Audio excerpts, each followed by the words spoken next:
So, this is Mike, NoStressMike.com.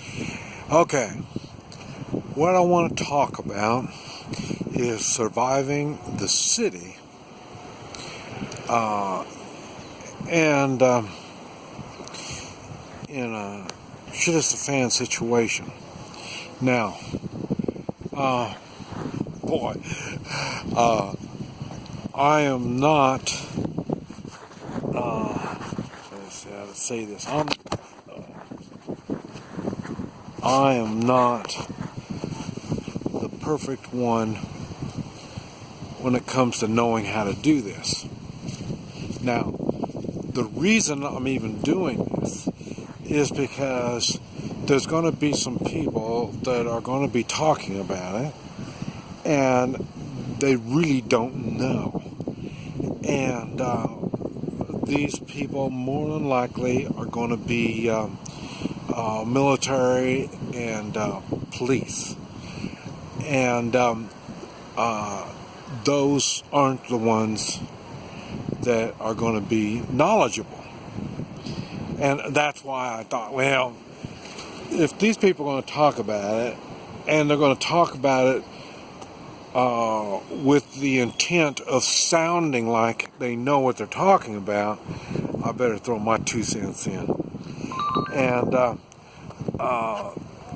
the reason, okay, first let's talk about how they don't know what they're talking about. Okay, the thing is, they're trained to do certain things. Their experience is to do certain things. And those things are based on having a support system. In other words, they've got backup, they've got the right equipment, they've got stuff. And they got communications. They've got practice working with others.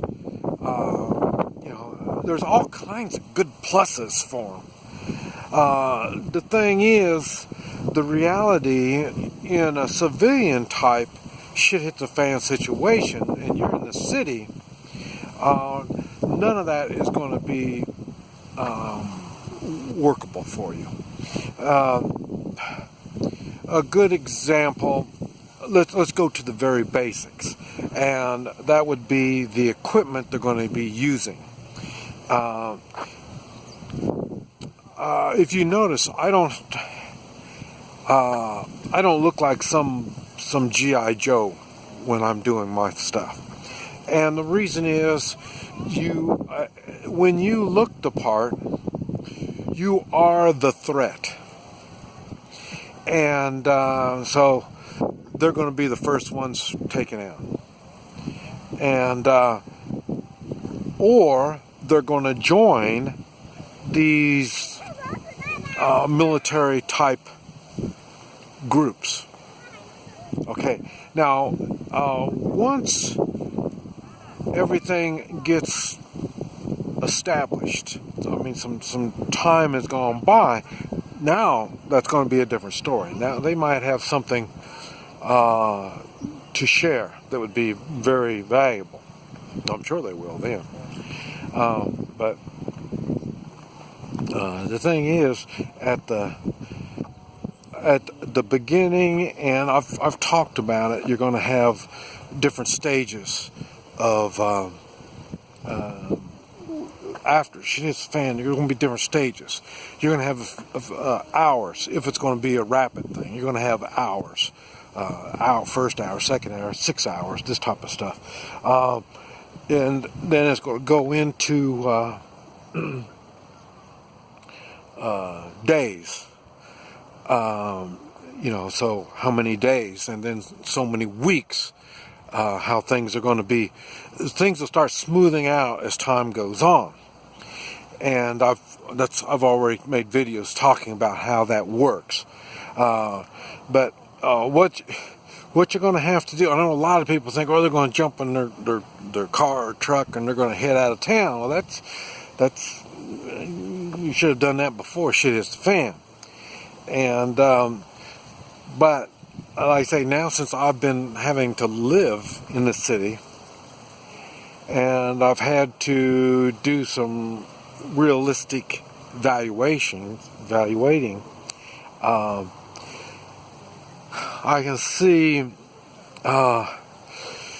you have a different set of problems. You're in the car, you're trying to leave the city. That's one set of problems. That's another thing. So, and there's people that say, well, I'm just going to stay. Okay, well, this is for the people going to stay.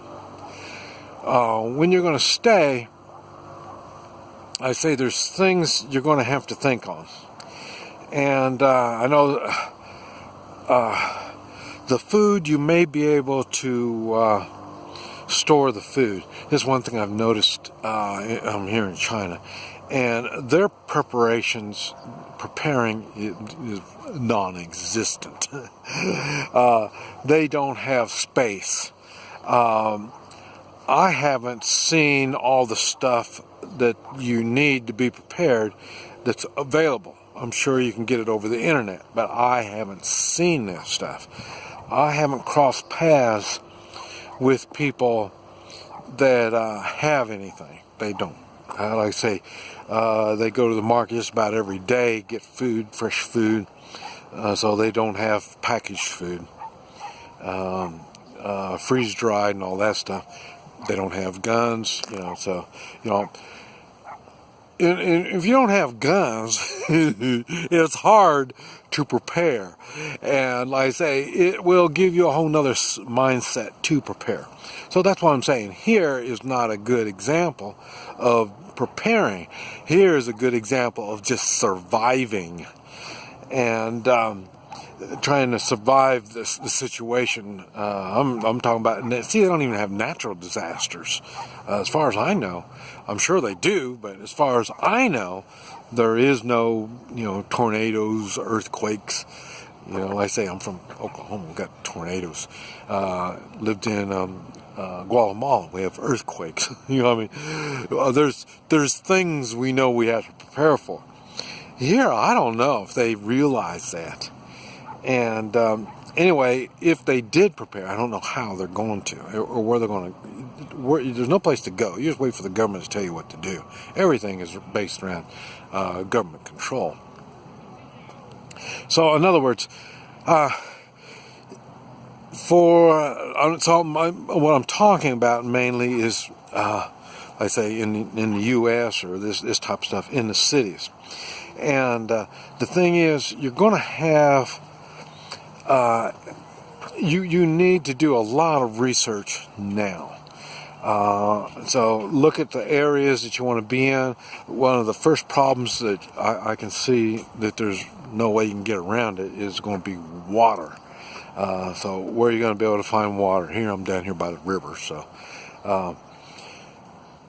in the United States, all the cities got rivers. Most cities, they build them around rivers.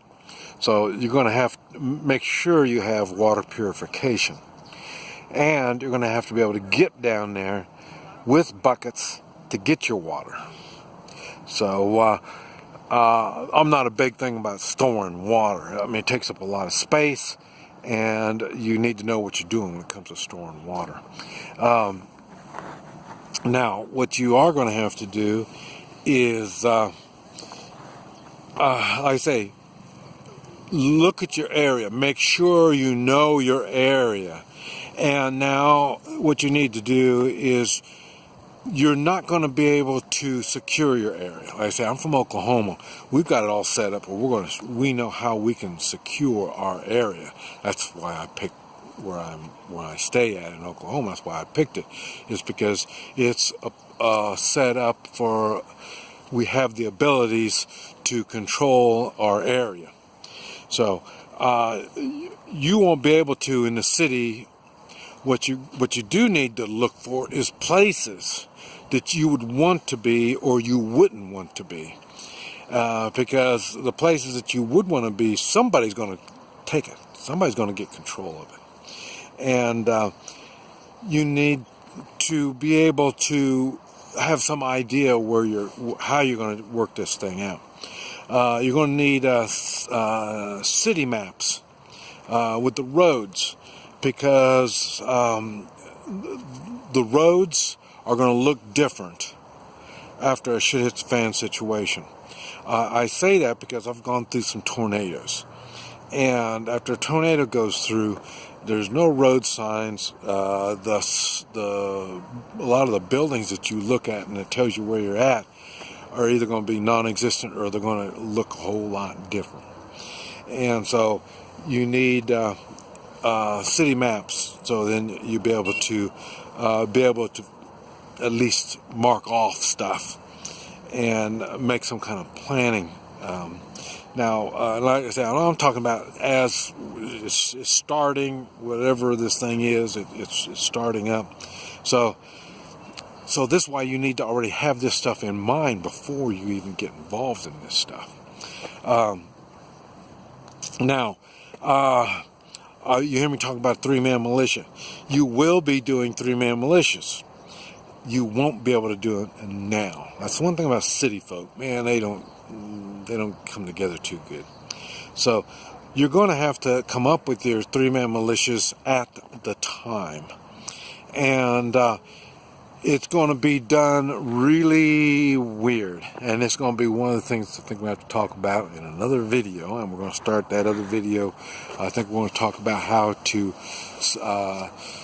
start your 3-man militia when you have to do it. And we're going to talk about that now in another video. So we're going to finish this up. This is Mike, NoStressMike.com.